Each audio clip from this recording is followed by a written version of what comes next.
All right, welcome to the Casey Catch Up. A really fun chat with Kane this fortnight.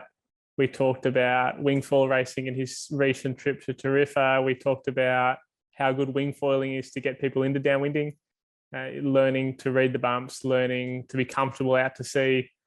Just a great intro and how important it is that people do that, but then transition to something like prone downwinding, like sup downwinding, and I guess to continue the progression. A lot of people are comfortable continuing to wing foil downwind, that's sick.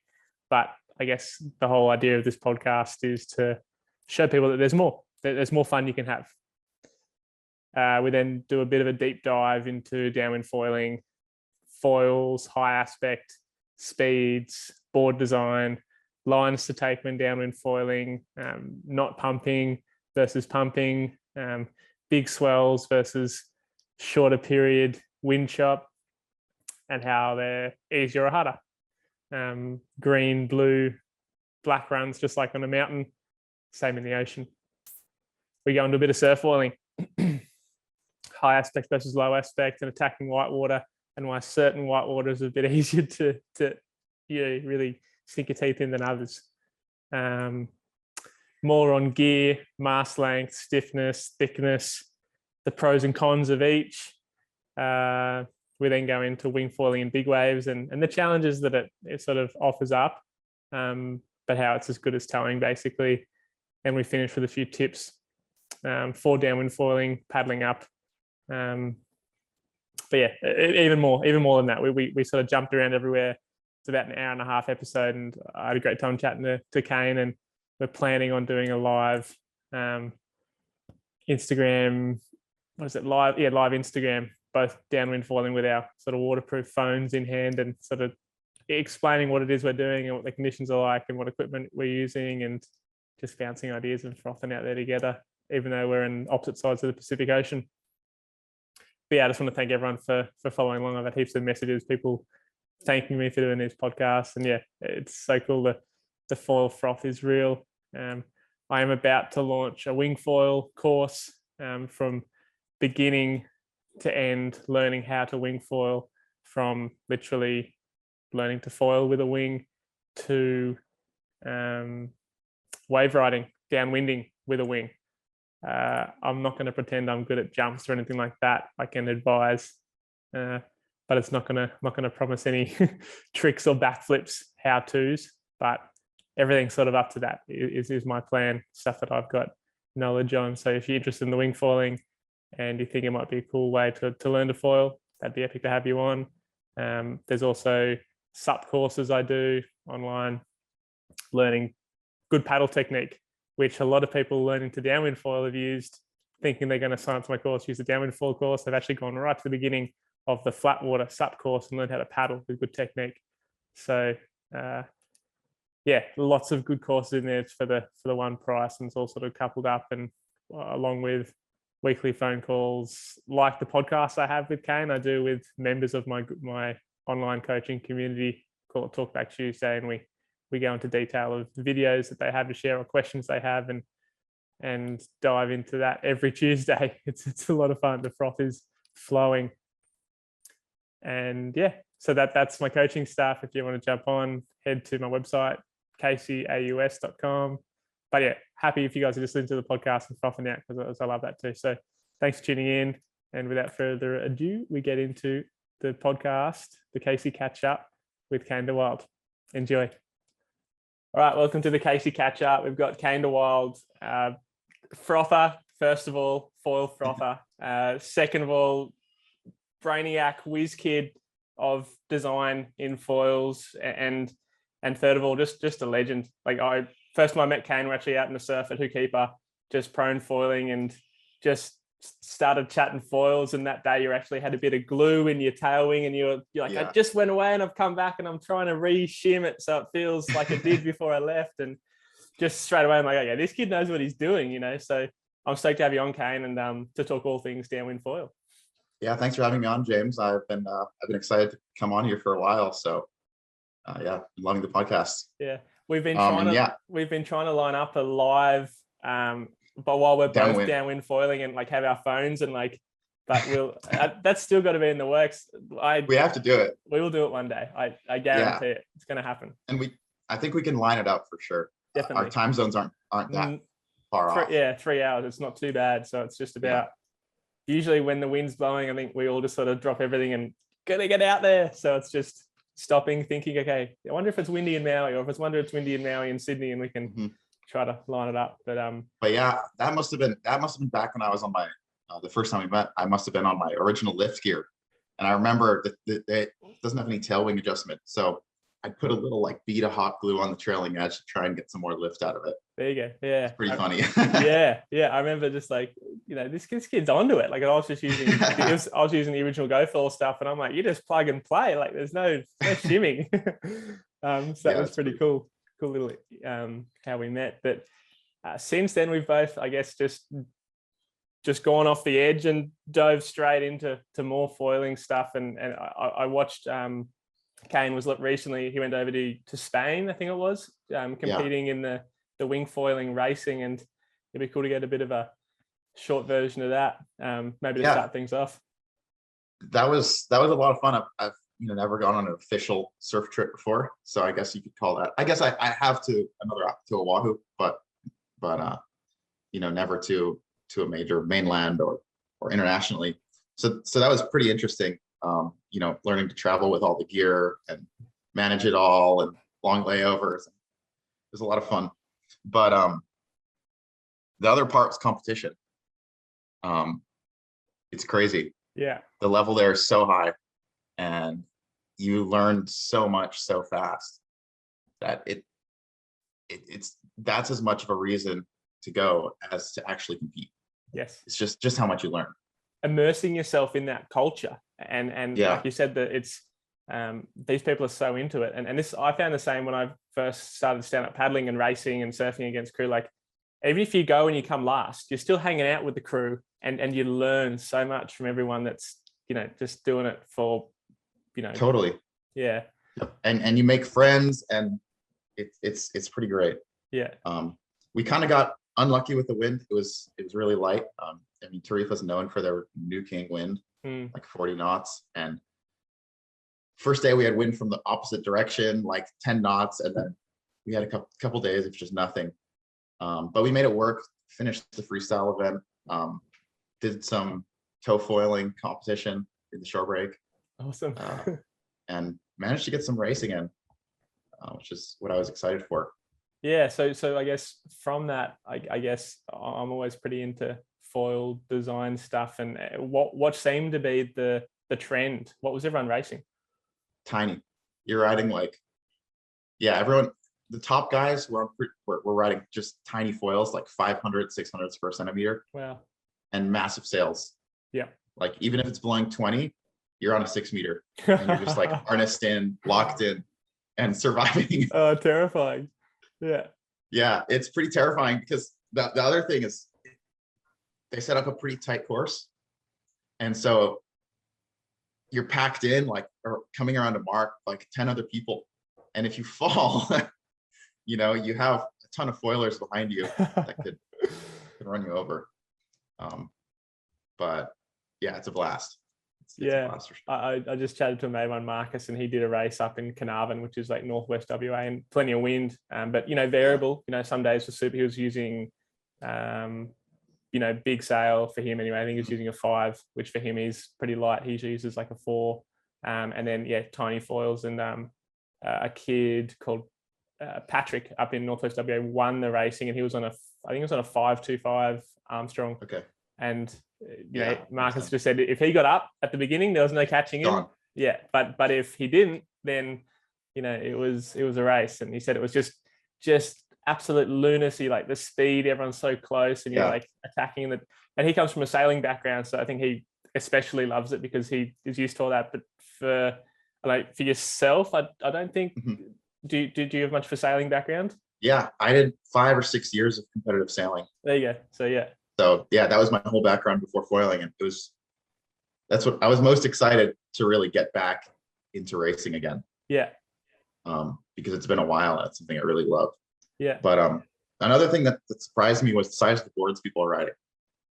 Over here, when it's windy or when we want to go fast, we're riding pretty small boards, maybe 50 liters or so. Yeah. And I know it was light wind, but I think even when we had some moments of heavier wind, and people were still on like 80-liter boards. Yeah. And it's just because you need to get up so fast. Yeah. Yeah. For me with winging, absolutely. Our spots in Sydney, there's lots of, I guess, headlands and points and basically hills and valleys all over the place. So I've used a sinker before when it's windy, but yeah, if I fall off, I'm basically going to be floating for 5, 10, sometimes 15 minutes just to get going again, because it's just the gusts aren't long enough. So whereas when I go outside of Sydney and it's like more of, it's like a river behind it, it's just flatter geography. You can get away with and obviously places like Maui where it's like the full valley effect and it's just funneling through. You can get away with, if the wind's good, you can go with a sinker because you'd, fall off, back up, and you're going again. But I generally use like a 75-liter board, and I'm 80 kilos, so it's like just a little bit negative volume, but I'm on the surface, and if a gust comes, I'm going. Whereas on a sinker, it just takes that. You need like 2 more seconds in a gust to kind of just to get up and going. So it's always like that. Yeah. And I kind of learned, I was like, man, I really didn't need to bring my 32-liter and my 50-liter. All I need is like 85 and 100. Just to get up, just to go.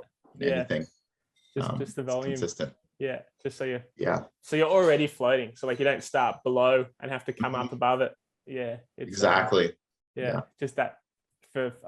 Actually, tell me, was the racing, were you starting like up and foiling, like sailing sort of start, or were you okay? So but so it was an up and foiling start, and it was kind of everyone started on a reach, which I'm not used to. In sailing, you're usually starting going upwind, and the tactics are quite a bit different there. Mostly, get to the line going as fast as you can. And the position on the line doesn't matter as much. It's super interesting. Yeah. But definitely exciting. No doubt. I know we're going to be seeing more and more of that. And actually interesting for me to hear, because I think for a lot of people think Maui is kind of like the Mecca and that's where everything's happening. But look, Europe's, I think, kind of known for their racing and their freestyle, and maybe Maui more for wave riding. But and seeing how easily they can do events over there too, and bring all those people together, because most people there just drove, right? Yeah. So you have people from all over Europe that just came in their camper van to compete, and they do that for all the events. Yeah. It's a bit easier than Hawaii, especially where everyone has to fly in to compete. Yeah. But I was blown away by how big water sports is there. It's pretty mind-blowing. Like, I've always thought Maui is pretty popular, and on a good day on Maui, you see probably over 50 kites up. Man, Tarifa, there's like 10 miles of coast that's just packed with kites. Yeah. I've never seen so many. It's surprising for sure. Yeah, it is actually. I guess Maui is a little bit limited in terms of locations to do it, versus, I guess, when you've got one long beach and it's windy all the way along. It's kind of like there's no reefs, there's no rocks, there's just beach and free for all. I'm really hoping to get out to some wave events. I think that's what I'd go for sure. I was pretty excited to see that Morocco. That event looked pretty epic, and I think look, I'd love to see you competing in that, because I feel like, look, the level was epic, but I think it's only going to get better and better. And I think a few more guys that are probably more surf foiling with a wing than wing foiling in the surf would be cool to see. Totally. But it got me excited. There were some guys absolutely ripping, and the waves look sick, and that's definitely on the bucket list. It's going to be crazy to see where the level of that goes. When we get more and more wave events, and seeing how hard everyone pushes each other and how fast everyone learns. Like, it's going to get pretty insane pretty fast. I just was scrolling my Instagram this morning. I saw Bennett's, like he's just started like proper winging. He sort of clicked for him the last sort of 3 or 4 months, and out of nowhere. And I knew it would happen. I'm like, dude, it's just a matter of time. You're gonna love it because it's like towing in. Like you just tow yourself in with the wind, and then you just park the wing behind you, and you're just surfing. And he's like, oh, I don't know, I don't get it yet. And then the last couple of months, he's clicked. And the last, I'm sure you saw the same clip. You're like, just doing what Bennett's does, just full attacking whitewater and rebounding, and the wing is always going to do weird things when you're taking those angles, but he managed it, and man, it's so sick. You know what I've been feeling a lot going between wing foiling and prone foiling? Sometimes the wing being there helps me. Definitely. I'm not totally agree. I was never a stand-up surfer, but I can, watching the stand-up paddlers, I can see how much they use their paddle through turns to help them do even crazier stuff than they would without it. Yeah. And I feel like a wing to some extent can help you do the same thing. Well, like once you're in the whitewater, you can almost like lean on the wing. Like, so you like push off it in the whitewater. You sort of like, it's exactly the same as a paddle, but it's like, and I think a little bit, like I've always thought a little bit extra weight and sort of in those, and it's pretty obvious. Like if you think about it, if you're using a heavier board on with a smaller foil, you basically the foil feels smaller, so you can attack harder. Totally. So like you see like in Maui, like Eddie O and Dave Kalama are ripping on the sups, like, and you don't see many people doing that on prone. And I think it's the weight and the leverage they can use with the paddle. Totally. Even Derek Hammer, like he does those massive like layback kind of snaps. And Nick. Yeah, and Nick as well. Yeah, there's a whole crew of sup guys just ripping. They're pretty incredible to see. Yeah, and it's different in flesh too. Like the videos are cool, but when you see it in the lineup, like you're like, what? It's it's pretty cool. Those guys are another level. But I totally feel like sometimes you can get really good bottom turns on the wing where you drag the tip in the water and kind of lean on it. And when I go back to prone foiling, I find myself, wanting that extra bit of it's like having an armor, on your outrigger. You've got you can kind of lean on it a little bit, and it just gives you that little extra.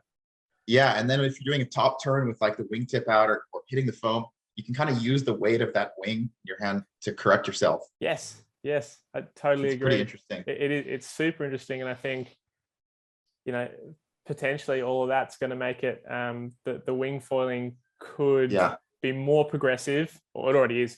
I'm saying that, but even just on the wave, I'm saying not even aerials, but just on the wave, it could be more progressive than just straight prone foiling. Yeah. Oh, for sure. And what's the cool funny is the cool thing is everyone most people that are prone foiling also are wing foiling, and so it's like this open-minded thing, not like I guess surf like shortboard surfing where if you're on a sup or if you're on a longboard, it's like no, that doesn't. But it's everyone's open-minded in foiling. It's like, oh, that looks fun, I'm going to try that. And that's cool aspect of it. Sweet. And that's amazing because it feels like it helps me on waves, but downwinding with a wing, it really holds you back. I agree. Yeah. It's I just feel like there's more that you have to do and to me it comes down to if the wind's going this one direction and the swells go in the same direction, which is ideal downwind conditions, then with the wing, like basically you're holding it out in front of you, and you have to try to get it behind you, basically, just like your wave riding. And but then the angles that you take, and if the wind's super strong, it's going to blow it back downwind. And totally, there's wing management that has to occur on top of downwinding. I find it also gets you stuck on one line. Yes. Because downwinding, I'm always like carving these S turns and looking to my sides to find the best bumps. Yeah. And with a wing, having it, I mean, you can switch it from hand to hand pretty quick, but maybe it's just a mental thing where I get locked on this line. Because you have to switch, I feel like, look, I can either switch or I can just continue going that same direction. Whereas if you didn't have the wing, you'd be like, no, I'm going to turn this way because it's just a no-brainer. Whereas because you have to swap hands, I've got to change lines, I've got to swap hands, and I'm going to go this way, and I'm going to be locked in this way. And then you can't, like doing an S turn with a wing is not something that you want to be doing, because it's one hand, the other hand, and try to get behind you, and then it's coming in front of you again. And I think it's an epic way to get people into it. And I'm sure you've seen it in Maui. Totally. Like, to show people the ropes, and even just to learn Yeah. to manage your speed, like whip Mhm. yourself in, manage your speed, and just see how long you can use the energy Totally. from the ocean and not the wind, but the energy from the ocean for as long as you can. And if you come down, no biggie, just sheet in and Yeah. you're good again. So to me, Yeah. it's like the ultimate entry level. But my goal, and from this podcast and my online courses, and it is basically Mhm. showing those wingers that are downwinding, look, this is epic. You guys are killing it. Yeah. But I want to show you the next step, and Yeah. to me, it's I don't enjoy it. And the only time I really love winging downwind is when the swell is coming 90 degrees Yes. to the wind. And it's epic That's because you pretty just epic. hold it out to the side and it's like surfing, Yeah. and you Yeah. can just do loops of it. But I find for teaching downwind, winging is really good for getting them familiar out there, yes. because it's a big departure from Oh, even the outer reefs here, yeah. Yeah, and you kind of getting people their sea legs. absolutely.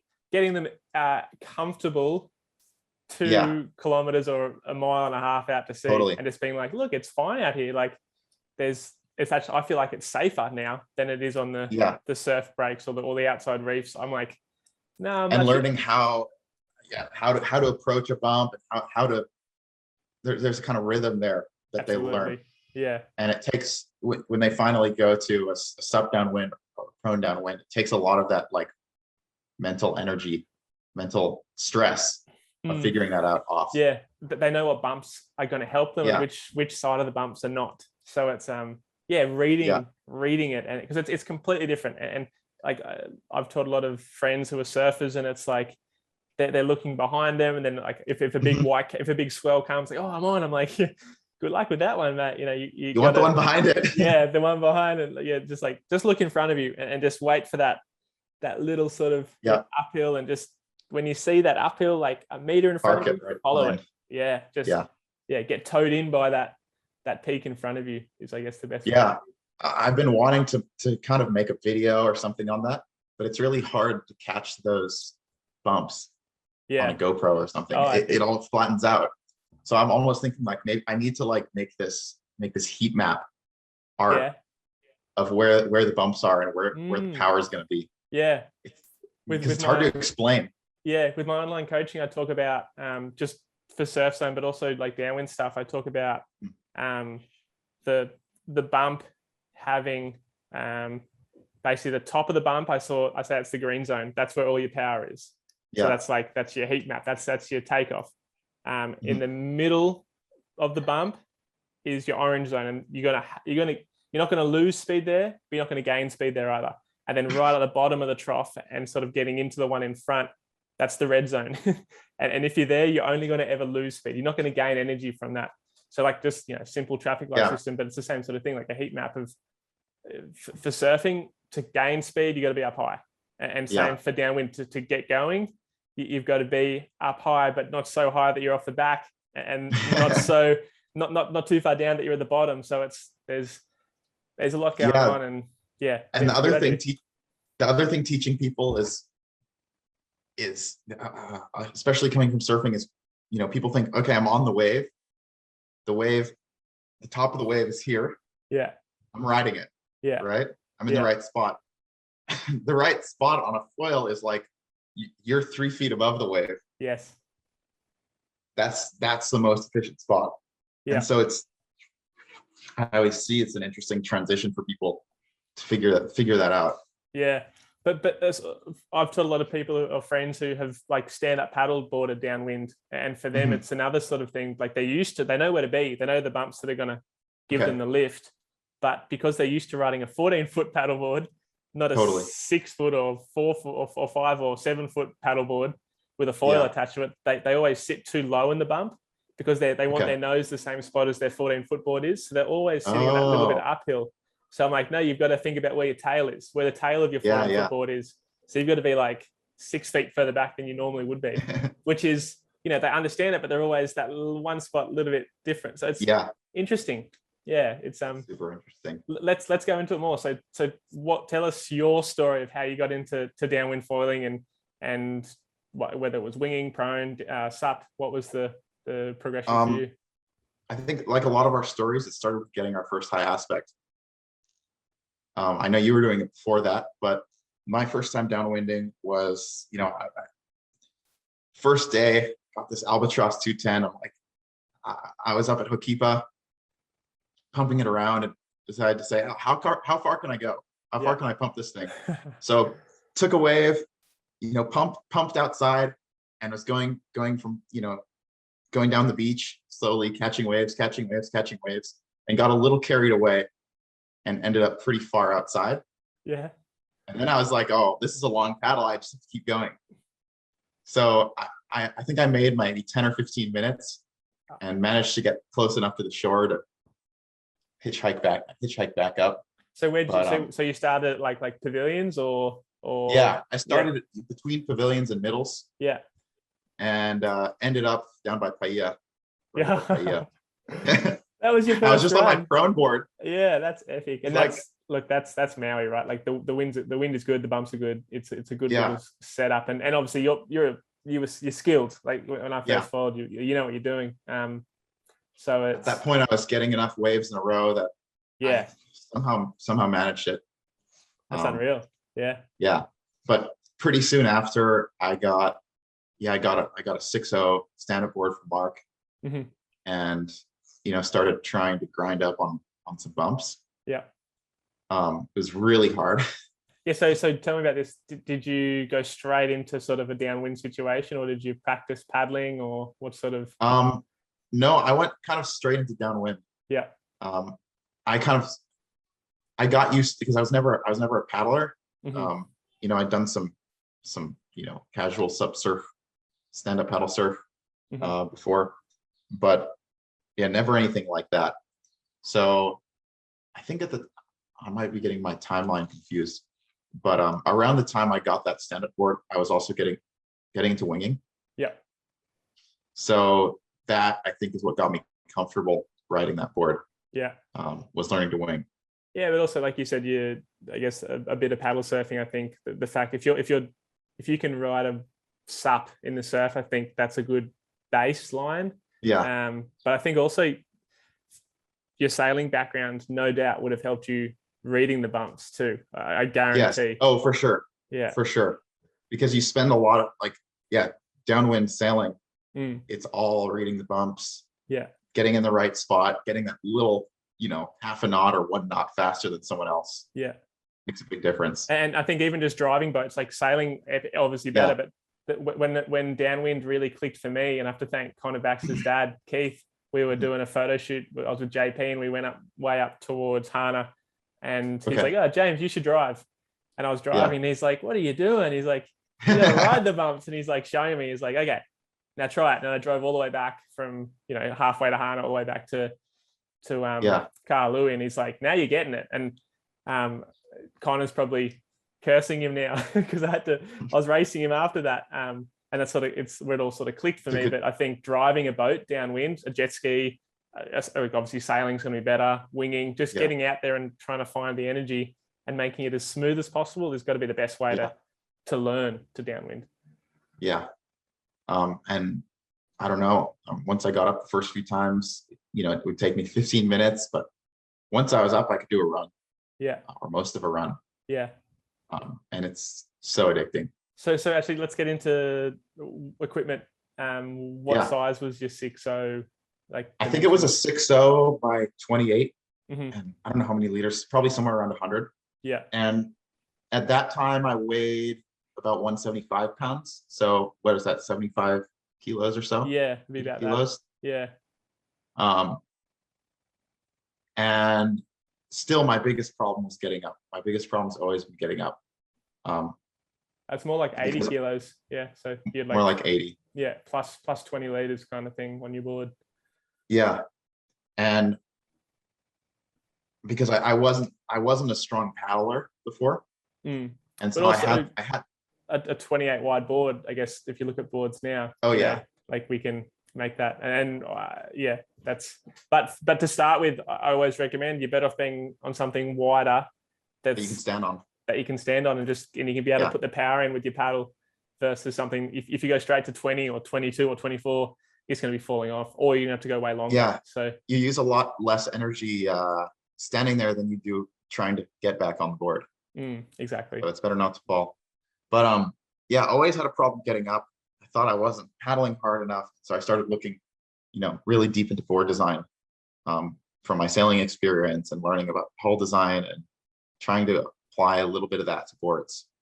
And so, started coming up with concepts and eventually tried some Mark's boards, made some of my own boards.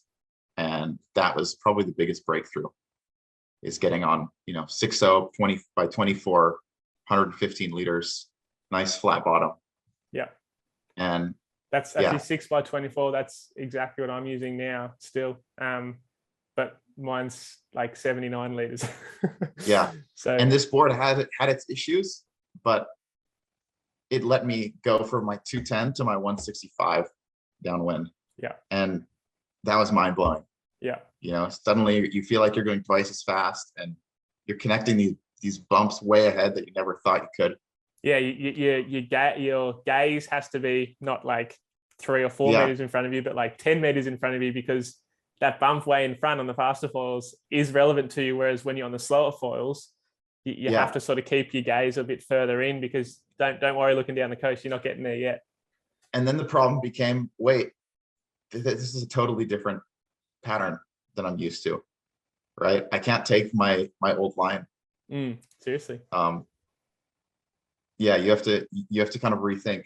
And it was probably a bit big of a jump, but I do still wonder like where the line is of like, when you go from lots of S's staying up to like projecting forward through stuff. Yeah. It's a big jump. I think it's important to start on a big foil. Totally. And a lot of people message me and say, look, I feel like I'm really close. I just need a smaller foil so I can go faster and keep up with the swells. And I chatted to Marcus just the other day, and he was saying he had someone say the same thing to me. He's like, I hate when people say that. He's like, Marcus goes, I learned on the Maliko 280. Yeah, so that's a slow foil. That's a slow foil. And he thinks it was the best thing for him, because he would get up and he was foiling the whole time, but he was learning what was too fast and what was the right speed for him and the angles to take. So totally staying with a bump for like as long as you can, as you feel it sort of pulling away from you, peeling off, and then sort of doing a few pumps and then linking up the one behind. And that skill, you need to have that, whether you're on a Maliko 280 or you're on a, lift 5.2 or a lift 120. You know what I mean? Like it totally. The skills all, it's all the same. There's no one bump that's going to take you from A to B. Totally. Not downwind. Yeah.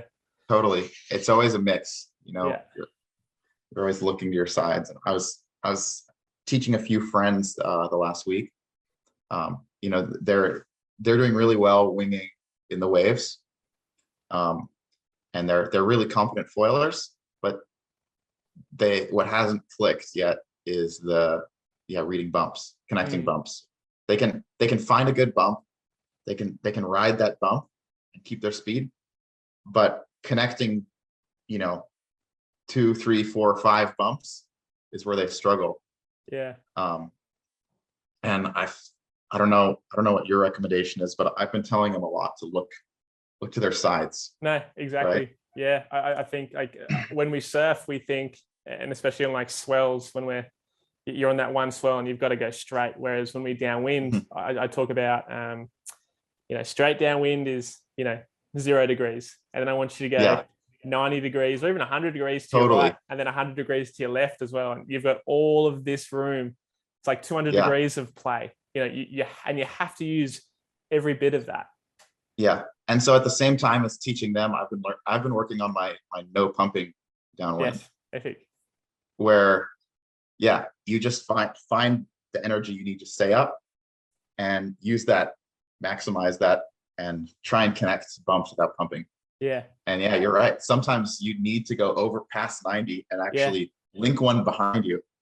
Yeah, and there's people that's like, well, you'd never go into the wind, would you? It's like, well, sometimes if you go straight sort of a little bit into the wind, you get closer to that bump that's behind you. So it's less time You can get into the energy faster. Exactly. Yeah. With Less more time speed. between bumps. Yeah. Yeah. And that's, to me, that's when people get it. When they're using that entire 200 degrees is, I guess, that opening, that full awareness, and knowing you've got to go left, you've got to go right, you've got to go straight sometimes, you've got to go, a little bit upwind sometimes. And then in the past 6 months, I've really been improving a lot on the forward link. I think the foils have helped us with that too. The foils have definitely helped. You need a lot of glide. Yeah.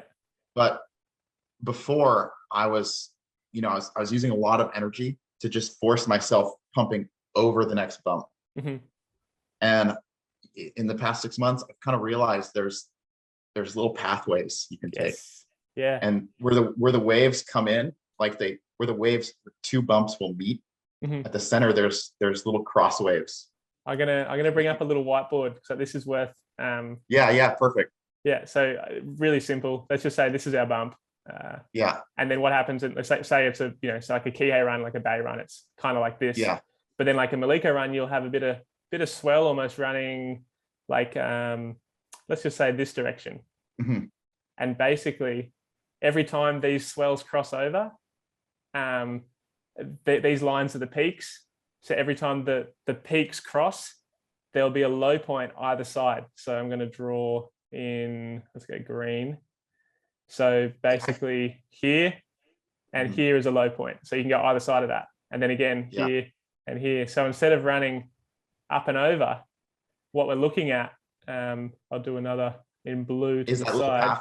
A little pathway. So instead of being a full uphill like this, you've actually got a little dip, and you've got the peak running through, then another little dip. And then there you go. Kind of. Yeah. And like, that's simplifying it, but it's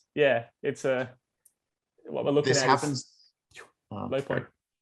This happens on the Kihei run too, where there's no cross swell. Yeah. When you get one train of bumps here and one train of bumps here, but they're a little offset from each other as well. Yeah. And it's almost like a little half pipe. Yeah. Or a couple berms. Yes. And if you put your foil really high, you can find some power there. Absolutely.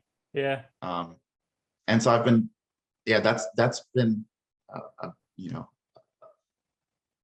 spot of improvement recently, is like getting more efficient at using those and finding them. Yeah. So for those listening, I might have to take a screenshot of this and post it on, but basically I've drawn basically a really simplified version of the lines and how to up and over efficiently, because you can up and over anything, and it's just like an uphill. Yeah. But you lose all your speed basically. If you go in this direction, you can up and over, but if you get to the top of you'll basically get to the point you lose all your speed, and you'll either get over it but you've used a lot of energy, or you actually stuff up and you end up being back on the bump that you were on, having almost to retreat back really to where you were. Really gassed, exactly. So and I also find sometimes going over the bump still leaves you with nothing. You think there's a bump ahead of it, pump really hard to get over one, and then there's nothing there. Where these little in-betweens somehow always stick you on a good bump. And like you said, like as we go to smaller foils and more efficient foils, I've been using this concept more and more. It definitely becomes easier, because if you're moving faster than and the foils are high aspect, like they glide, then you are it's like mountain biking, you're hitting the berm and you're just like going one to the other, and like, I'm gonna go down this little gully here and I'm gonna turn back, and so fun. The other thing I found that helps me is I was thinking about how you store energy and use energy, and it's all either gravitational potential energy from height, you're going downhill down a bump, or kinetic energy from moving, momentum.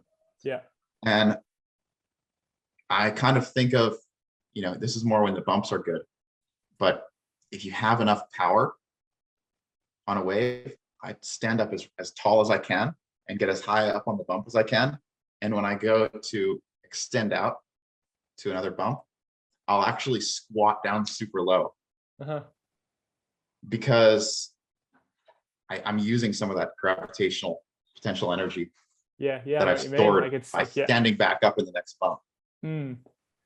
Right. And you see skaters do it in like a, when they're going up and over, and it's like they just compress and extend. And surfers, we compress and extend all the time. And I'm actually, I've done a few downwinders with Perth Sandley, a guy from over here in Sydney. And when he's on a big bump, he is just so low, and he's just low, pushing down as hard as he can to he holds onto the bump so well.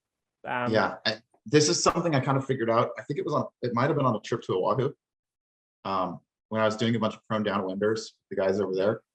And I saw, I see like Scotty and those guys Scotty especially getting super low in the bump on his downwinder on the bumps, and just extending super far out front, getting a ton of speed and glide from it. And when I got back to Maui, I started trying it on good days, and you can get a lot of extra speed. I wonder if that's a bit of aerodynamics as well.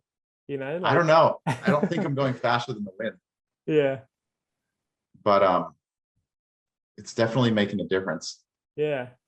And just wonder if it's pushing the thing down more and more weight forward.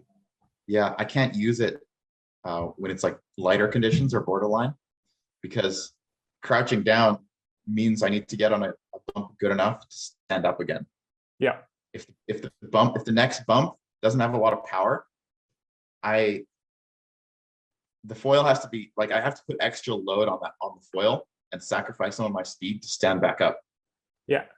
So this only really works well when you have like an excess of power in the bumps. Yeah. Some extra power. And you need a bit of an extra boost between them. Extra booster. Yeah. No, I know what you mean. It's I haven't played around with a lot with that, to be honest, but I think it makes sense, and Perth certainly holds on to the bump that he's on in big conditions when he gets super, it's like almost like Waimea stance, just gets super low. Super fun too. Holds the line. It's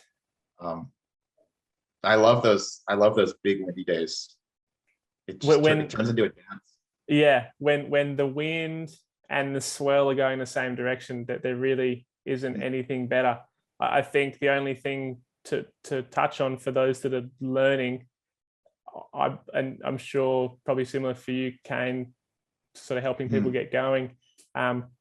Like when there's no swell, it's going to be easier to teach, just because there's one less thing going on.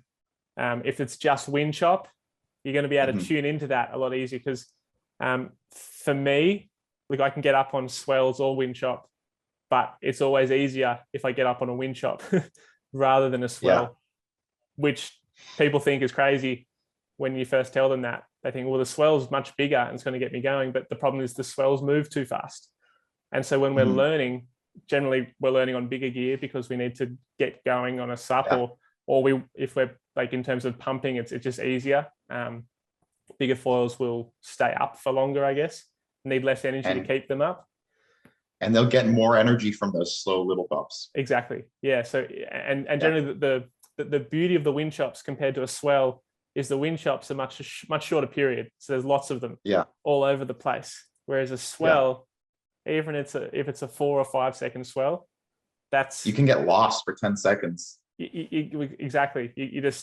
They're a long way apart. And what I found, it'd be interesting to actually ask you this, if this is what you found as well, Kane, is on those really big long period swell days, like say it's, I don't know, for us, if we get like a 12-second period, it's pretty big. But even if it gets like 10 to 15 second periods, what happens? And big swell, there'll be this big sort of trough. It's almost glassy. Like in between, there's no energy, it feels like, because the bumps are so big that it's like offshore over the swell. There's no little wind chops. And so we generally have a little bit better direction. But on the big days, there's not a lot in between the swells. Yeah. It kind of grooms everything.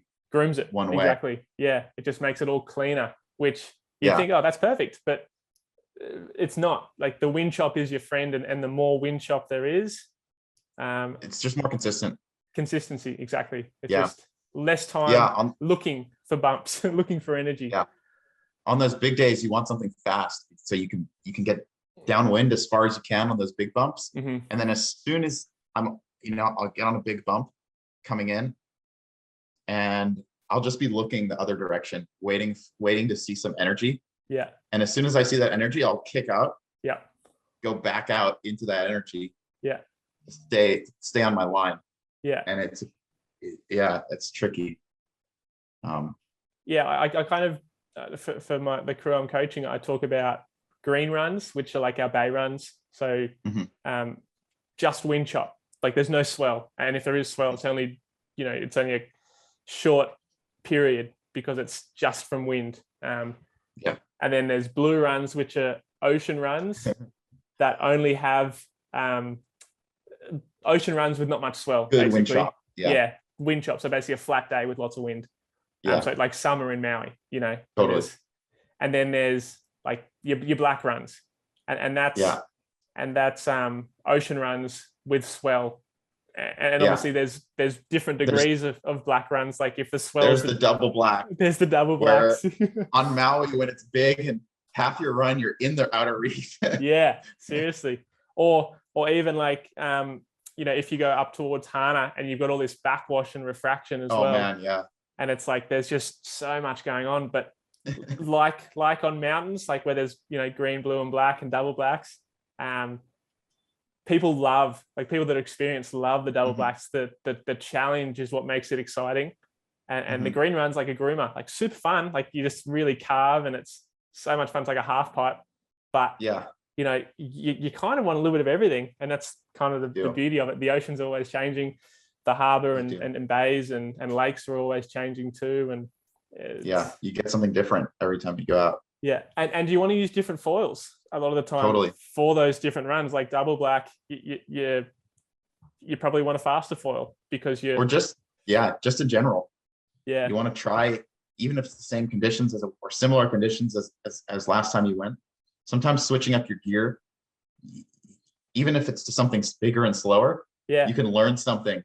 A lot. Yeah, absolutely. You learn a lot. But I guess for the green runs, I always say like it's going to be harder on a faster foil because if you're going faster than those wind chops, you're not getting any energy from anything. You're pumping the whole time. And so and then I guess my motto is I'd always prefer to be overfoiled than underfoiled. There's nothing worse than being underfoiled. And that kind of takes me to prone downwinding. Mm-hmm. Because prone downwinding, it's kind of what you were talking about with winging earlier, where that bigger, heavier board will make the foil feel a lot smaller. Yes. And when you're on a prone board, that small foil is suddenly a lot bigger and a lot more stable. Yeah. And you can relax more on it. Mm-hmm. And that's a lot of fun because somehow I find prone runs, while it's more stressful, it's also in one way because you don't want to fall. Yeah. In another way, it's actually more relaxing. Yeah. Because it's easier to stay up. Yeah. And I guess like to me, because it's more stressful, you're not going to be like I've chatted to Zane a bit about this on a sup. We're happy to sort of do these hard turns and sort of more riskier linkages, whereas on prone you're kind of safety surfing or safety foiling, because but that safety foiling is actually really efficient. It is because you're like, okay, I'm just going to stay on this bump and I'm going to not pump too much and sort of glide across here, and okay, now I'm going to sit on this one. Whereas on a sup, you're kind of like, I'm going to see how hard I can turn on this one, and I'm going to come across this one, and maybe I can get up and over this one, and it's you fall off. It's like just paddle up again. But yeah, I totally agree. But there's also what you were saying, that the lighter board means you don't have to be, you're not pumping as much. I find it, I worry less about crashing on my prone board than I do on my stand-up board. because my stand-up board, I'm riding the same length mast with this wide front wing and a wide board. And you can, longer board, it's easier to stuff the nose. It's easier to stuff the rail. You feel more flex in the setup. Where on a prone board, I don't have to worry about that as much. Yeah.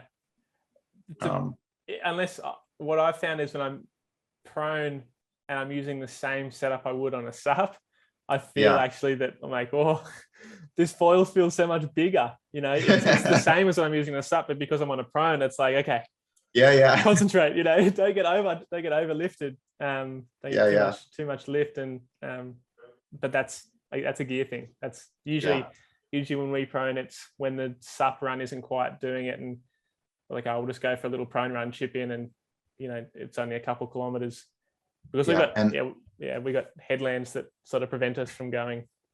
Okay. Yeah. The other good thing now is it's such a good time to get into it. Oh, I wish if we would have had the gear we have now a couple of years ago, seriously. So it would have been a different story. Yeah, you spoke before saying like you learned when high aspect wings became a thing. I did my first race way before that. Yeah, I did my first race on in Maui, and Nathan Van Buren was using the first high aspect wing, and everyone's like, how's this guy? Like, no one ever knew who he was, and he just I don't think he won, but he like gave Kai a good scare. And I remember chatting before the race. He's like, oh, what's your foil? I'm like showing him. He's like, oh, nice. Yeah, that'll work. And he would have been thinking, what an idiot. Like, I'm on a Maliko 200. And he's like, and I'm looking at this. I'm like, oh, that's a bit different. And he's like, oh, it seems to work. And then we get out there and he's just gone. And like literally by the time I got to Hookeeper, on a Maliko run race, so it's like 2 Ks in, like a mile in. Like I realized I'm not in this race. So I just went way out to sea and just started surfing. I'm like, I'm not in, I'm in a different division here. And looking at riding some of those newer wings that have come out, some of the like Kujira or the Axis, X99 stuff. The ARTs I've been super impressed with. That I haven't tried the Takuma stuff yet. There's one guy locally, Murray. He's got a 1095, and I've used the Takuma once. I used the 1210. Yeah, but it wasn't. It was. I think he said.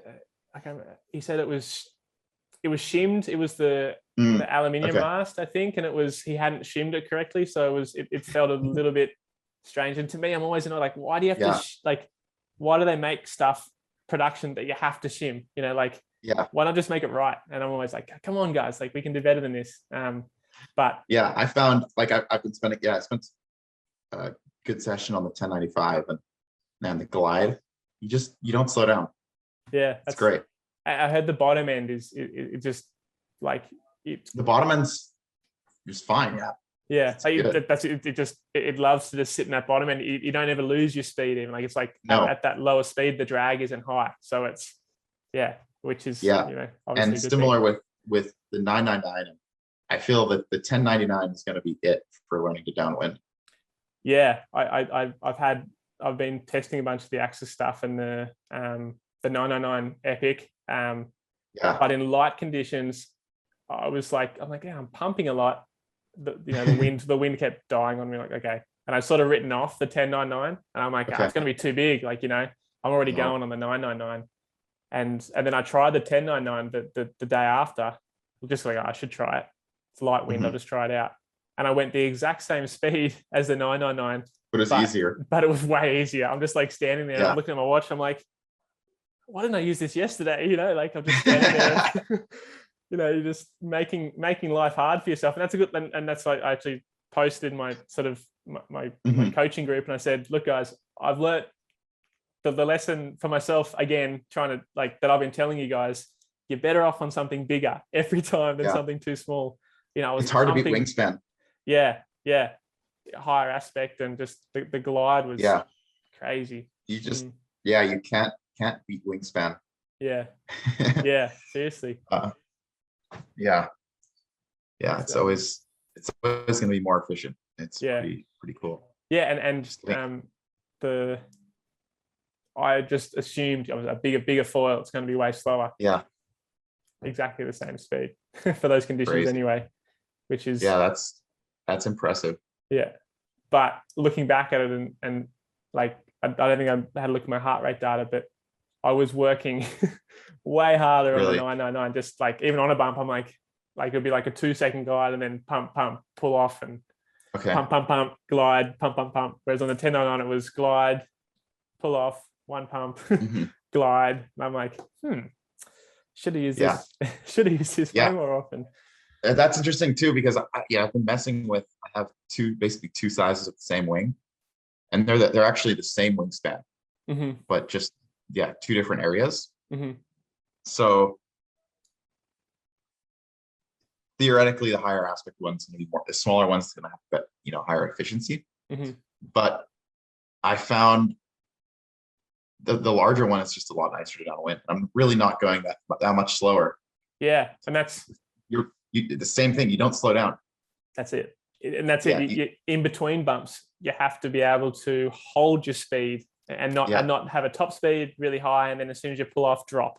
So it's like if you can get your speed up on the bump and then continue it when you peel off and continue when you get in the next bump, then it's like, all right, so my top speed, maybe it's not as high. It's a little bit bigger foil, but I never drop out. Like my speed never drops below, let's say, 20 Ks an hour. And on the bump, I'm going 25. And so you're going 25 to 20 versus 30, back down to 15, and then back up to 30. And it just means you're just gliding longer. And it's just what super fun. Actually, what mast are you using with those axis? I'm actually, they sent me a 900, which I'm like, oh, wow. Yeah, way too long. Okay. So you chop it down, or? I haven't. They're sending me another one, so I'm gonna have a good proper test on them. But yeah, I'm like, get a 70. Yeah, 70's it. Seriously, like the shorter, it's just drag, and that's and the thickness too. I think they offer a 16. Every time I ride the 19, I really like it because it has the stiffness. Yeah, are you using and all your energy? Aluminium mast? Yeah, I'm thinking aluminium. Yeah. There's 16. It should be a lot faster. Yeah. But you're gonna get up so easy on the 70 mast. Oh my god. Yeah, it's wow. I was seeing how small a foil I could get up on in the ART series, and went to the 899, and I was like, oh, that wasn't too bad. And then I went to 799 and got up, and I'm like, this on a 90 mast. Huh? Yeah, on the 90 mast. Jeez. Yeah, and I actually found it harder to get up on. I was trying some Armstrong stuff as well. I found it way harder on the 725 than I did on the 799. The lift. Yeah. It gets up easy. It seems like, and I think maybe it's also crazy. The boxes in my board are probably too far back for the Armstrong and the lift stuff. So, this is what we should talk about. This getting up on the SUP. This is most people's roadblock. short mast. I don't know if I talked about this on the last podcast I went on, but I was testing axis two identical setups basically. Yeah. We went out to test boards, and we had like same dimension boards, really similar bottom, just like slight difference in the tail, right? They should both get up easy, and we both had like axis 930s. Yeah.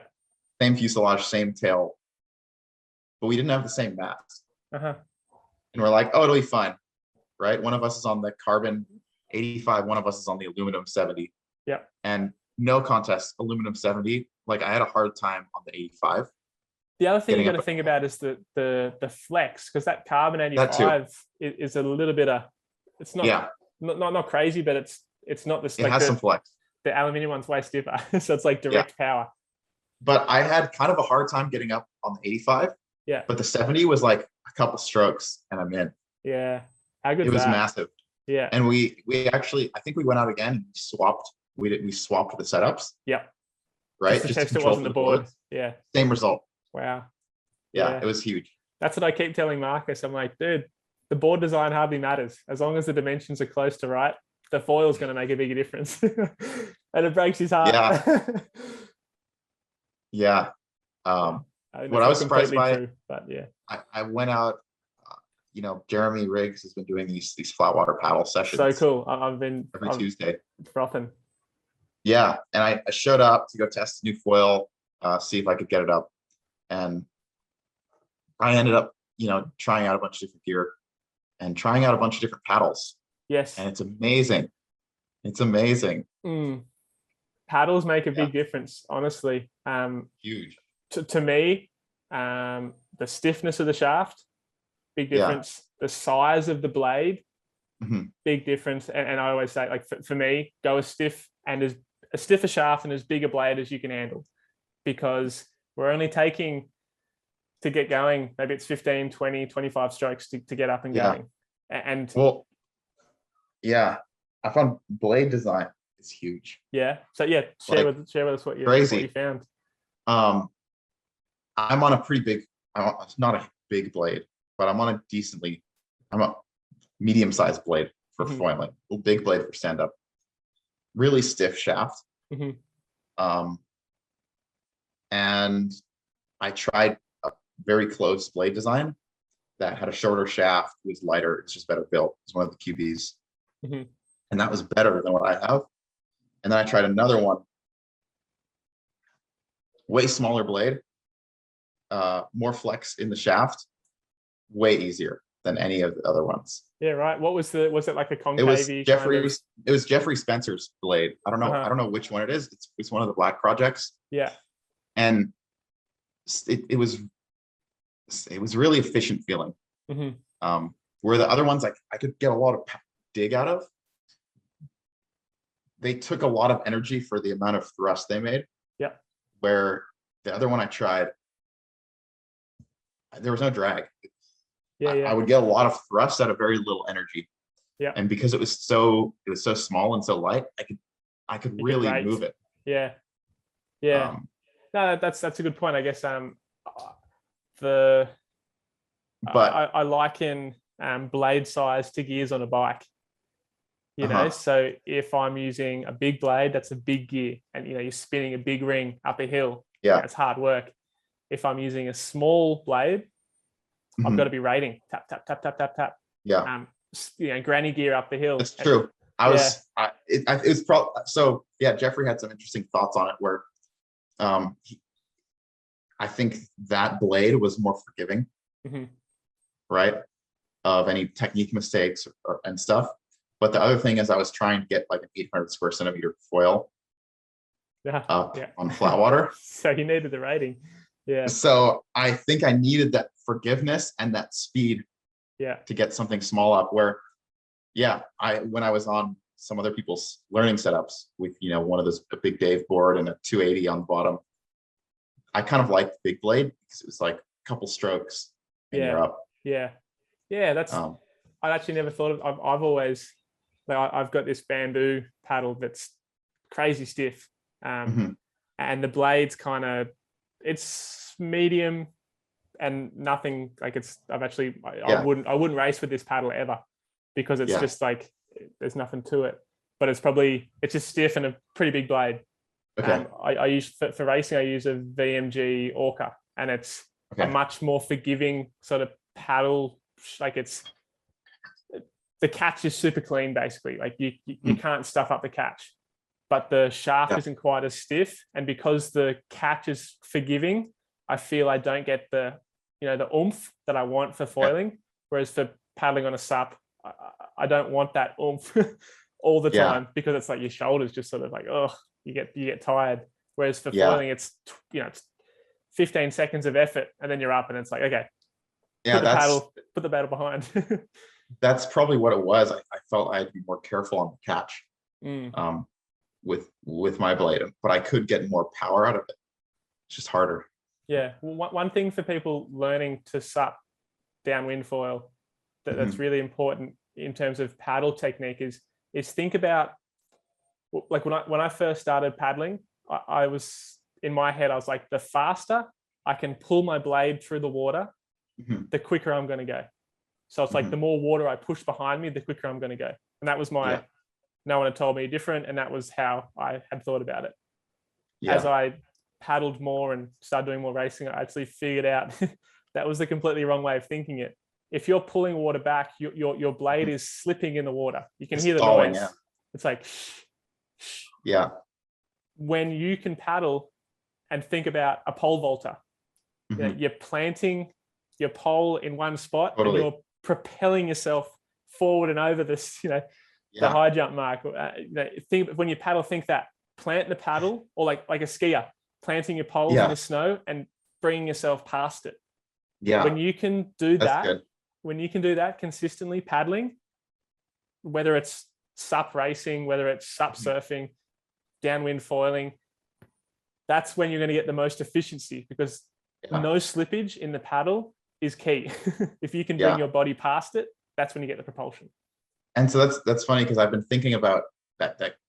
Yes, same thing is, I would feel myself slipping the paddle, and it got me thinking about, like, what is a paddle doing? Yeah, it's a wing, actually. Yeah, right. It's the same thing. If you're pulling it and you're not entering and pushing it down through your stroke, you're stalling the blade. Yeah. Seriously. Just like a foil. Just like a foil. And so I've actually been wondering about, like, what if you made a paddle blade with like a proper airfoil on it? It might be hard to make light enough, but it must catch like crazy.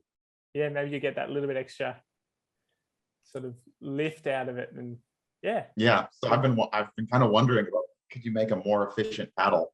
Yeah. By incorporating some airfoil design. Yeah. But I mean, they must have it pretty dialed. People have been making paddles they've been doing it for years. All of human history. Yeah. Yeah. There's look, I'm going to leave it to the paddle makers, but I don't know. Yeah. Maybe you've done already some great things with foil design, and maybe I should cut up some old foils and just slap a front wing on a paddle shaft. Yeah, see what happens. The ultra chop, right? Yeah, the ultra chop. It happens. Yeah, yeah. Well, but you know what? Like, I guess my mate Chris Ting, who owns VMG Blades, he makes fins like for sup racing and paddles. You know, so you know, and he used to make windsurfing fins before that, and I've been trying to get him to make me a foil for years, and he's like, "Look, I'd be able to make you one. It'd probably be the best thing you ever did, but I just don't have time." And I'm like, "Don't tell me it'd be the best," because he's like, you got to get the flex right and this and that. And I'm like, "Is he a foiler?" Yeah, he foils now too, but he's man, yeah, he give him some time. Give him some time. I just figured once he got into foiling, he'd want to make one, but he's just he's just designed a new e-bike, so he's gone down a complete wrong track. You know, wow, we've lost him. Well, maybe you can pull him back into like an e-foil. Maybe we got to try to get him back somehow. But yeah, come on, Tingy, come back to us, come back to the dark side. But yeah, so paddling. If you're going to learn to downwind sup foil, you've got to spend a bit of time on your paddle technique, and that's something that a lot of people will sign up to my course for downwind foiling. But I've also got a flat water sup course as well. And people who have no paddle experience, they sign up thinking they're going to use a downwind foil course, and they use the flat water sup course just to work on their paddle technique. Because I was actually chatting to Matt Costa, and he's like, paddling is an art form. You know, you've got to. There's so many little skills and tricks, and I'm like, totally, dude. It's like for downwind foiling on a stand-up. If you don't have good paddle technique, you're really fighting an uphill battle, because you can't just slap away out there. You've got to work a little bit of. It's technique. Pretty special, like what Jeremy's putting together down there, because you can see how many people it's helping. Yeah, get into it. Yeah, it's so amazing. Good. And it is amazing. Yeah. And the progress I see people make, incredible. I want to start doing it here. I'm just about to have my first child, about 37 weeks. So it's we're keeping it all like exciting. Just trying to stay a little bit low key, but when everything opens up and a bit less COVID stuff going on, I want to. You're gonna need a waterproof baby carrier. Yeah, whack it on the back, I reckon. Like, if I can do it with a kid in the backpack, you guys can do it. It's that extra weight, right? On the really good days. Yeah, perfect. Just don't fall. Don't fall off. Exactly. Yeah. Good Yeah, incentive. But totally. what Jeremy's doing is awesome. And I think it's kind of look, it's going to grow the sport. And that's like, I'm trying to grow the sport doing these podcasts with crew and my online stuff, and Jeremy's, getting people out there and working those skills so they have the confidence to go out and paddle in the bumps, which is, and they're also working out, how to teach people. Yeah. Right. Yeah. And what to put them on. Yes. And equipment and certain tips, that he commonly uses, or that stuff's really useful. His drills are awesome. People in my coaching group always post his drills, and I'm like, yeah, I've got to up my game. Jeremy's I just share his stuff now. I'm like, yeah, watch Jeremy's stuff. He's smashing it. So good. Yeah. And it's pretty cool to have, also have like production boards like Dave's that people can just get and have absolutely. Have this thick board. And that's something that, you said your first board was 6x28. My first board was 7.2 by 24.5, which is kind of, but it was square. Like it was a door. I think a little bit ahead of its time that 7.2 by 24.5 I had, just been longer and skinnier, and that's kind of where it ends. Everything else, it was not so much. That's pretty funny because Mark made this board for I think it was for Connor Baxter. Mm-hmm. And it was this little green thing, a Tuttle box, but it was like it might have been 5'8" by really skinny 24. Yeah. And flat bottom. Yeah. And thinking back, I was like, man, we should have just been on that. Yeah. Yeah, we've done full circle, right? We've sort of started, everyone, back in the day it was 7 foot wasn't a long SUP foilerboard when I first started. And then we sort of made our way down to 6'10", then 6'6". Yeah. And then we went 6'0", then we went 5'10". And then I've come back up to 6'0" because I like that. I'm not, 6 foot doesn't feel long to me. I'm used to paddling unlimited stand-up paddleboards. So I just tried a 14-foot prone paddleboard for the first time. How'd that go? And the only thing I want is to put a foil on the bottom.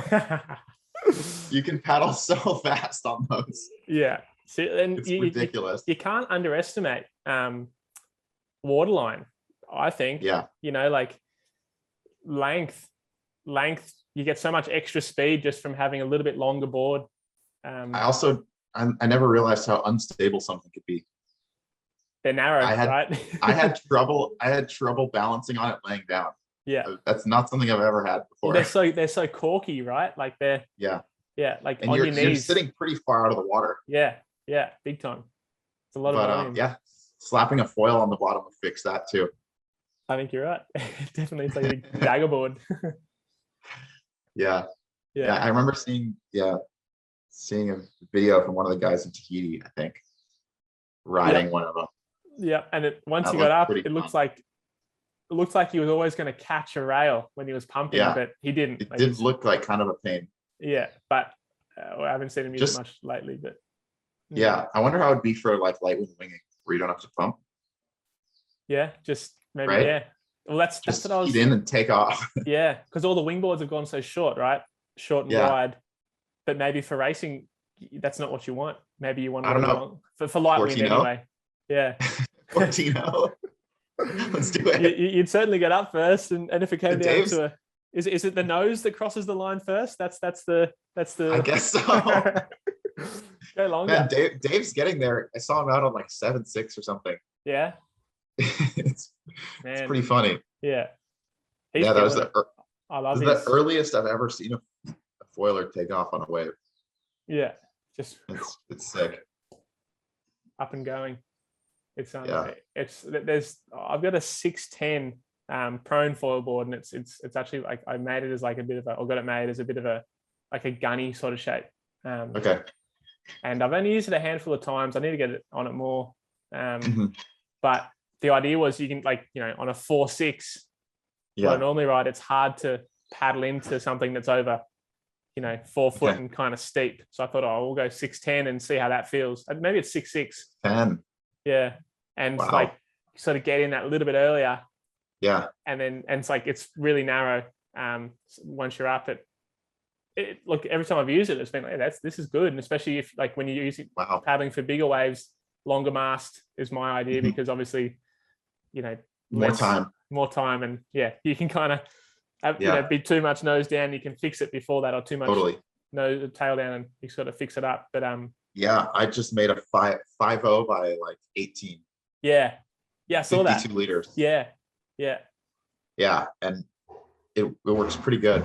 Yeah.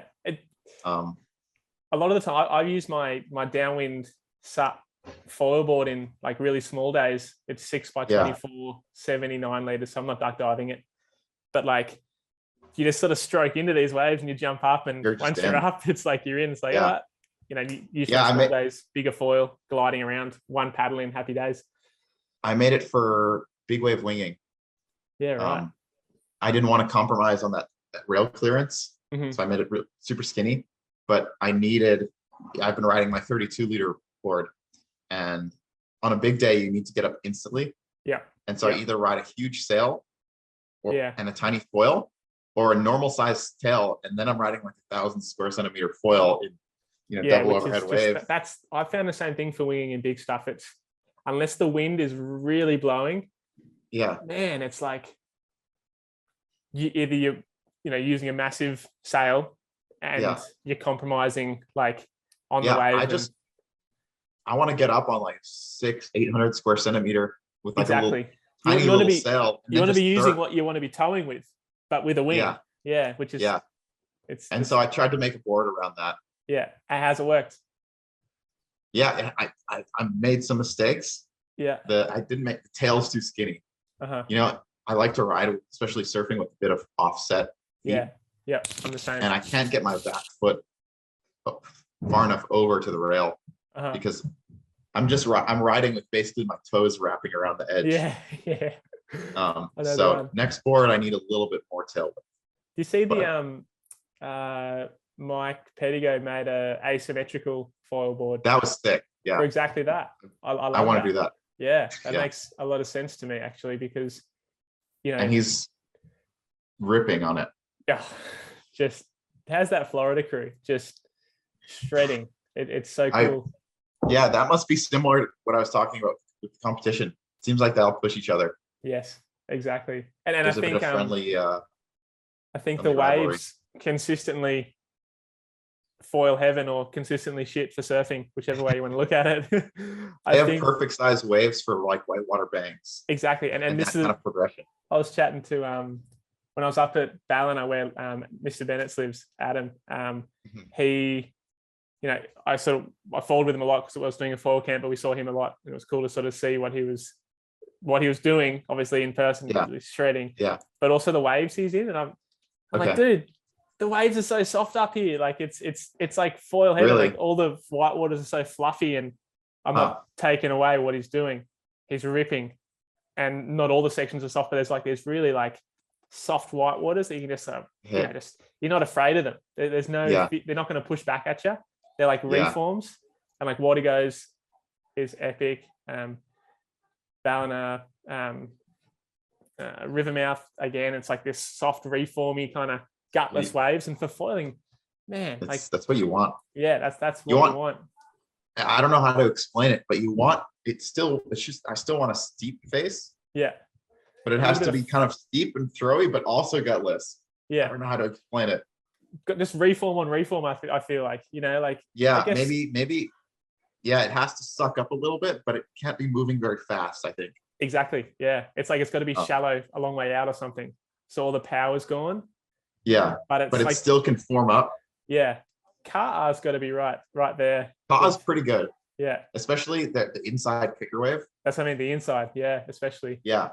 The outside, it depends on the tide, the wave size, but you can get a bit of power because the channel's deep and they move quickly through there. But the inside waves, you can throw down some pretty good turns. Yeah. So I guess for those that are listening, we're talking about like surf foiling and attacking the whitewater, and how you don't want to attack every whitewater. There's some whitewaters that have a lot of power, and if like you can throw it up there, but man, you got to be ready for it to kick back. There are other whitewaters that are super soft and like sort of like fluffy and gutless. Yeah. And for a foil, they're the white waters you want. And generally they're like, I find they're kind of reformy kind of waves, like it's broken out the back. Yeah. It's got the inside. And it's like just this little bit of fluffy top, like a little bit steep, but like a, yeah. And then like in Florida seems to be the spot where Bennett surfs a lot.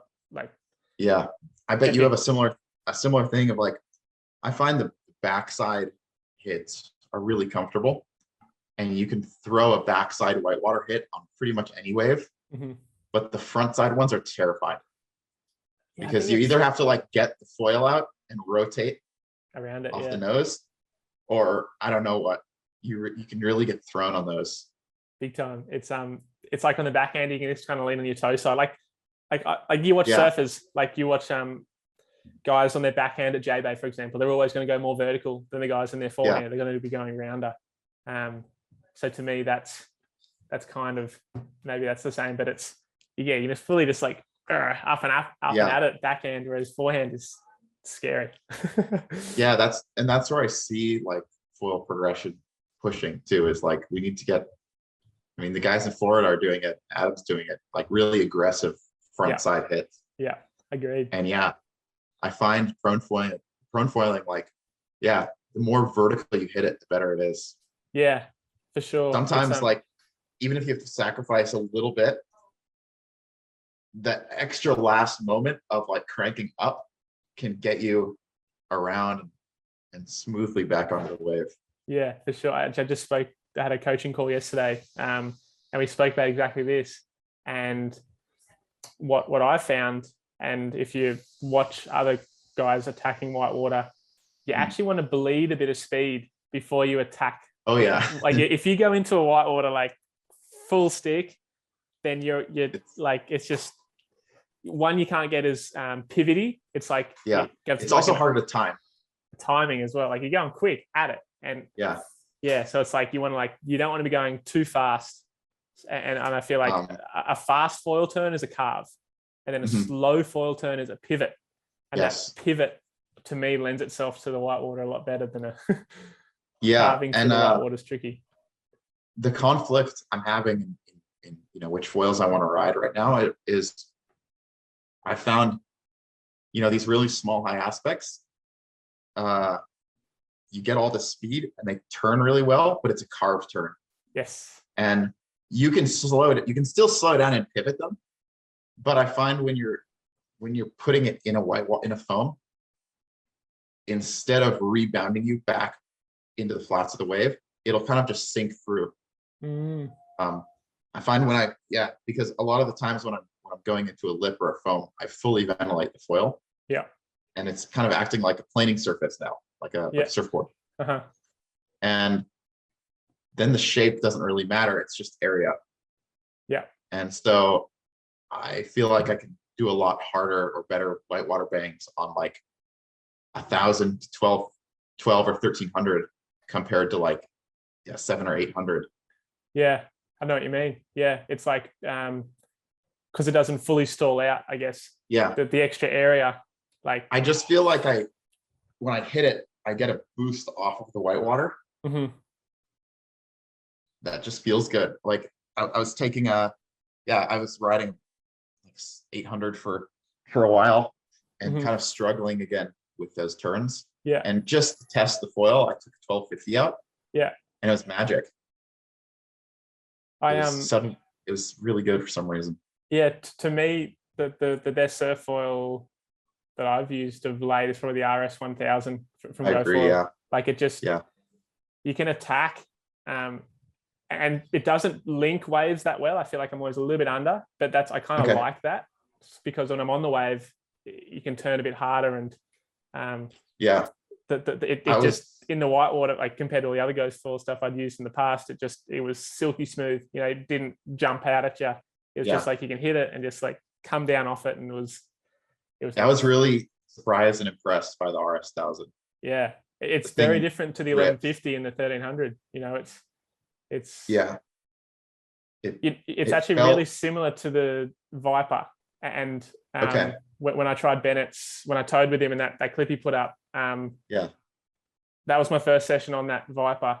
Like literally my first wave was probably filmed, and it just felt like a slightly softer, like flex version of the RS 1000, and obviously a little bit smaller foil. But it was I lined them up, and the outlines are pretty similar. Obviously, different foil sections, and the RS has the little wingtippy things, and totally. But yeah, I found the RS it was a really good, just as a dedicated surf foil. It had a good mix of carving and pivot. Yes. And it had enough pump. Yeah, enough. Exactly. And it's not gonna. It wasn't like an $8.99 or like maybe a $9.99 where you're gonna just pump and go. Mm-hmm. But it had enough. I could link a couple waves. Yeah, exactly, and enough for a decent surf. Yeah. Yeah. Yeah. Yeah. It was cool. I came out of the water wanting one. That's what you want, right? Like in terms like you try. That's what you want for one totally. Go. And I'm excited. One of my buddies just got some Vipers in, so yeah, he'll really try excited. them out. Yeah, I've only tried one session. It was felt good. Yeah. It's in terms of surf foil stuff, it's right up there. Now I have no excuse to not do what Adam's doing. That's it.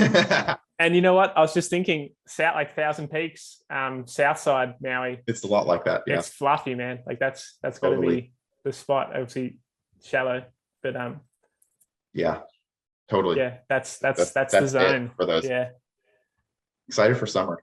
Yeah, man, we're in summer. Weirdly, and we haven't had like a day below 4 foot. Like really, like we've had maybe 2 or 3, and if it has, it's been howling. So I've been downwinding, but there haven't been many days. Like we've had a crazy amount of swell this summer, which I surf as well, so it's not like I'm bummed. And like when it's windy, I'm downwinding, but like I've been trying to test all these foils out, and I'm like, man, I don't want to foil in this. It's pumping, or it's or I'm testing them downwind, and that's been good. Yeah. But it's been. Yeah, I'm excited for summer. Yeah, we'll have wind on one side and then like bangable, rippable waves on the other side. Bangable. Right now, it's winging. I pretty much just wing every day and doing hard carves and learning errors. And what? So, can you share with us what foils you're using at the moment, or is it? Yeah, as usual, I'm using some stuff I designed. Going a bit higher aspect and getting more glide and trying not to sacrifice turn, basically. Yeah. So I'm messing with some new designs. It's such a compromise, isn't it? Because like, everyone's like, oh, more glide is great because it's easier to link waves. But on the wave, do you feel the higher aspect stuff can pivot as well? I'm getting there. I'm getting close. Yeah, he's cracking the code. I think.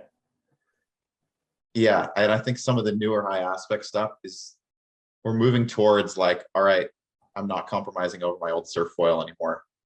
It has a low enough stall speed and it turns well enough, but just pumps way better.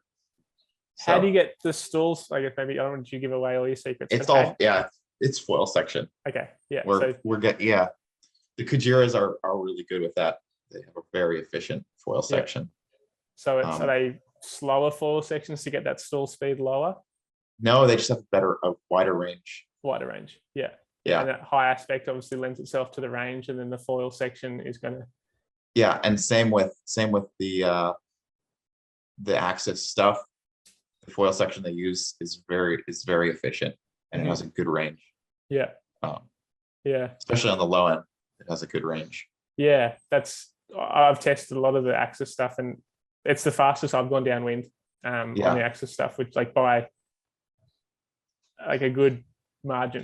And the other interesting thing about what they're using versus what Takuma's using, which are two most efficient foil sections for all around that I've found, are the Axis is thicker, so it should be easier to make a stiffer wing out of.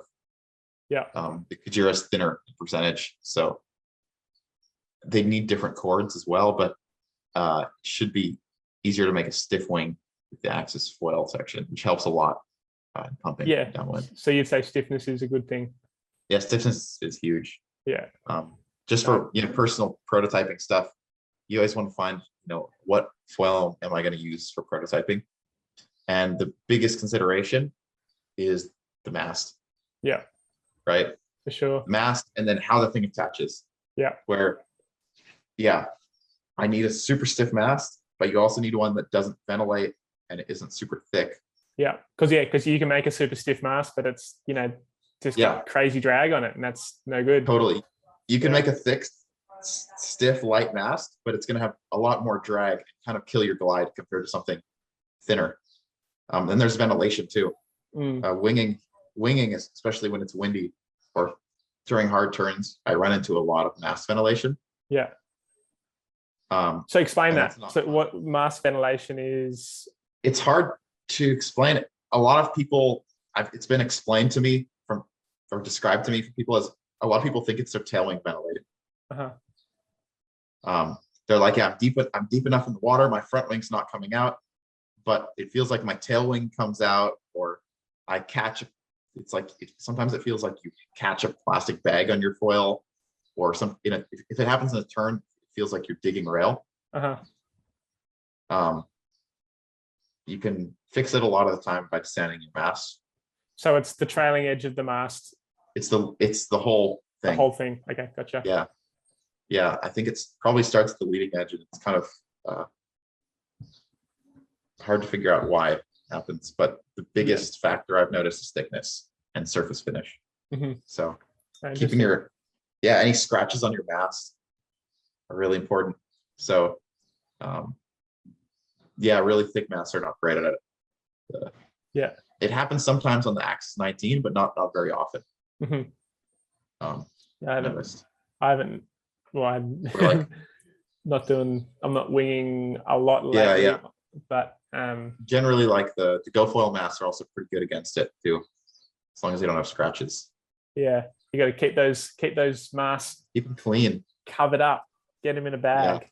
And it's interesting because foils really suck. Like if you're a structural engineer and you look at a foil, it's just your nightmare, right? Why is that? Because all your loads on the front wing. Yeah. And then you have it's just all terrible levers. Yeah. Multiplying the force. Yeah. On your connections. It's just the 1 point. It's that nothing worse than that little bit of a. Although so for downwind, I totally agree. Stiffness is a great thing. Yeah. I think if you can control the flex in the surf, in small surf, I think that can be a good thing. Yes, and I see that with the Cabrina stuff. Yeah, Kiahi, I think. Kiahi. And then also there's a kid, Matt Levings, who lives in the Gold Coast. He doesn't foil much anymore. He sails a lot.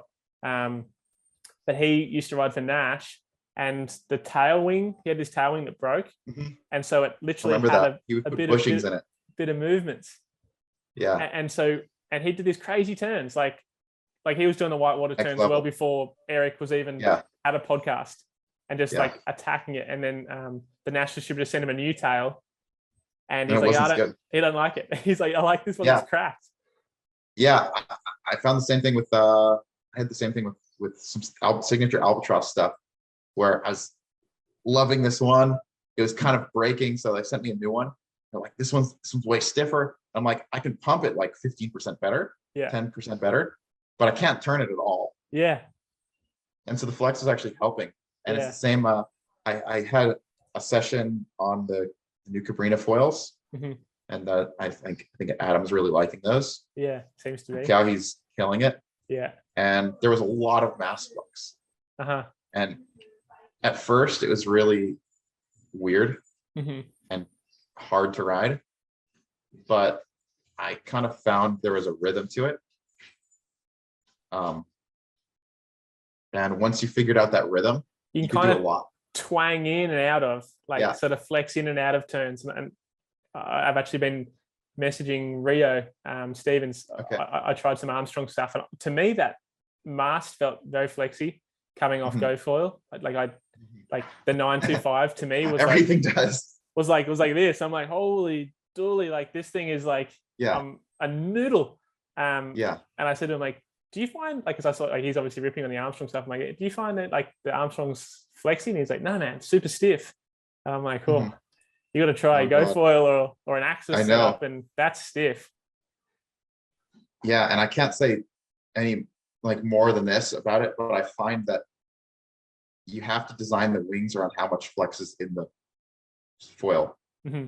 So a different, yeah. So the wings are actually designed around the flex. Yeah.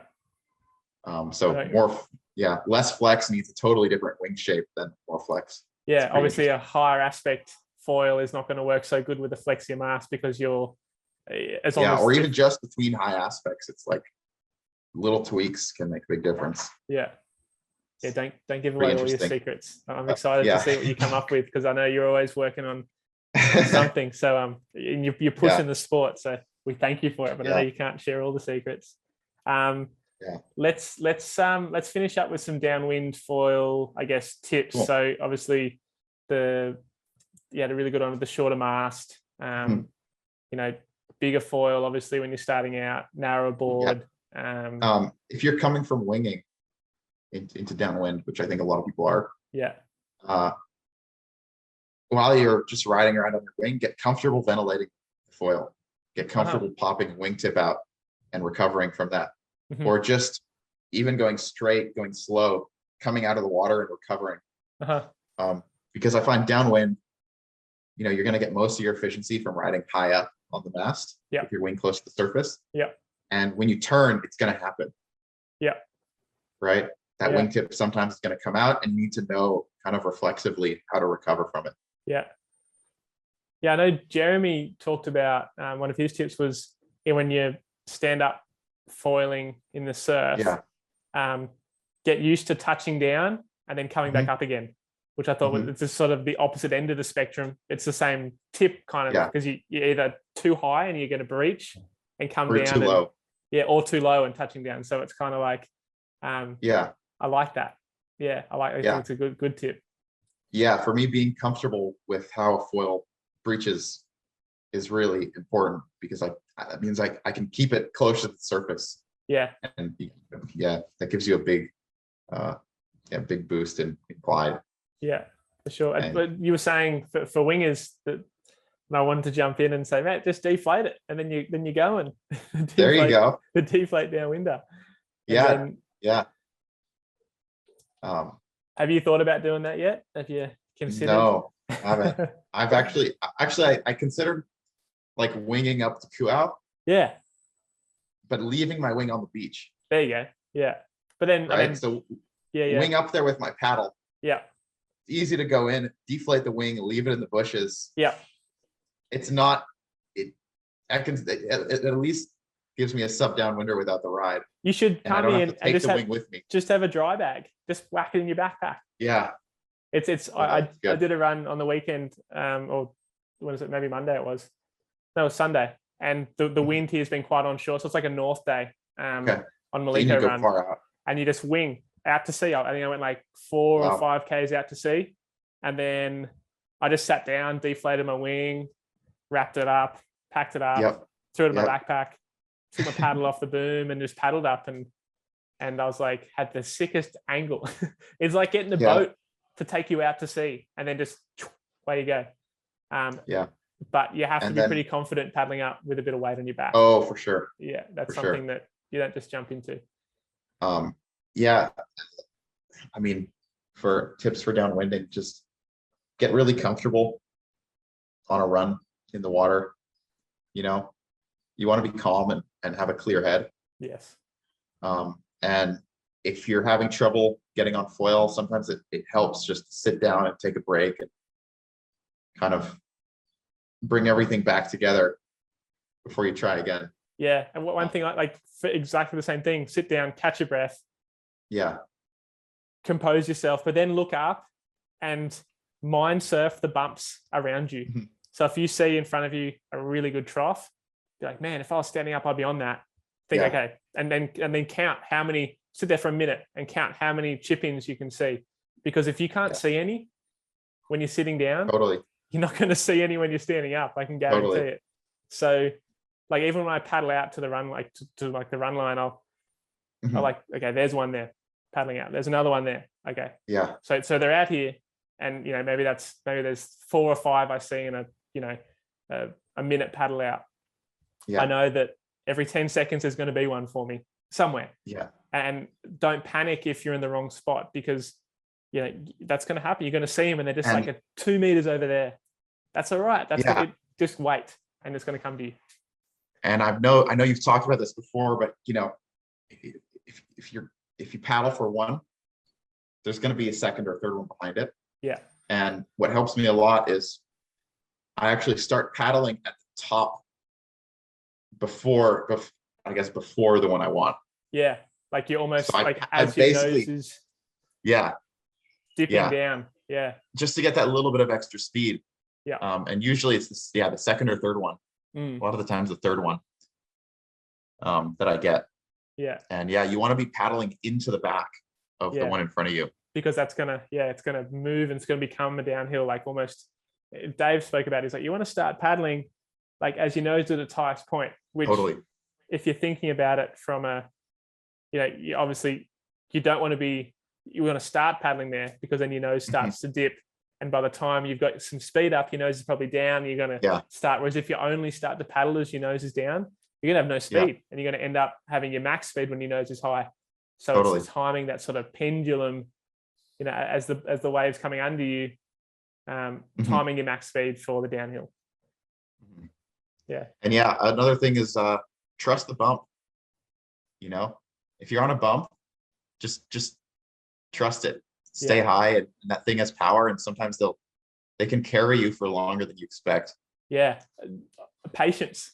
Like allow the bump to take you. Don't get the most out of that bump and use that time on the bump to look for another one. Yeah. Instead of saying, I'm on the bump, okay, where's the next one? Where's the next one? Where's the next one? Yeah. Like you take a moment to relax. Yeah. And before what you're saying, you're working on doing a downwinder without pumping. Yeah. Just like no pump downwind. And it's like one of the things I tell my crew is, I want you to see how, once you're up and going, I want you to see how long you can go without pumping. Because if you're not pumping, it means you're understanding where the power source is. If you pump the whole way down the run, you're not downwinding, you're just pumping. So totally. Tap into the energy and see how long you can glide for.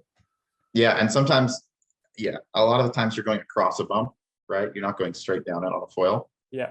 And if you can, getting one extra turn out of that bump can give you enough time for another one to open up around you. Yeah. Right. Sometimes if I don't see anything, I'll say, okay, I'm going to stay on this bump for 1 or 2 more turns. Yeah. And by that time, I spot something I can get to. Yeah. Patience is really important. Yeah. Patience is, I think, where most people go wrong. They're up and they're like, I'm up. I gotta stay up. And it's like, once you're up, you get, obviously a couple more strokes to get up to speed. One, but then once you're on and you're into your rhythm, breathe, be patient. Yeah. Totally. There's more time than you think once you're up and foiling. Yeah. Are you planning on coming to the M2O? I'm hoping. I'm really hoping. Okay. Yeah. Sweet. I want to foil it. Yeah, I hope it happens, and I hope I could foil it. It's gonna be pretty sweet. Even if I might even try to come over if M2O's not on and M2M's on, or just come over for a bit of downwind time. But with the little one on the way, it'll probably just be a quick trip.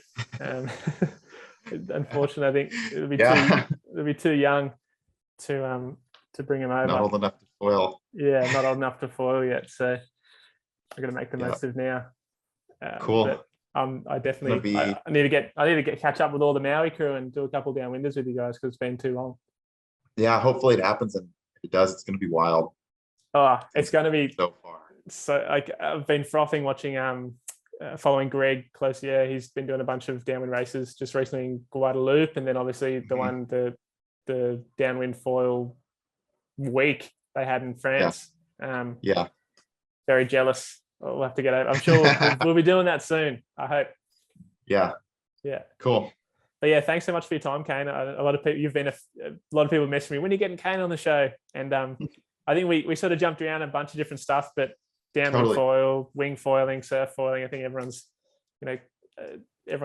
stoked to hear your views on it all, and I appreciate it. Yeah. So I hope to see you in Maui in July. I hope to see you on our Instagram live. Oh, that's it. That's the other thing. Let's do it. Yeah. So for those watching, got to the end, keep an eye out for us going live, because there's every chance that we'll be doing a Downwinded together on opposite sides of the Pacific. That's going to be crazy. Yeah, we'll have to get it going. All right. All right. Thanks, Kane. I'll speak to you. Thanks for having me.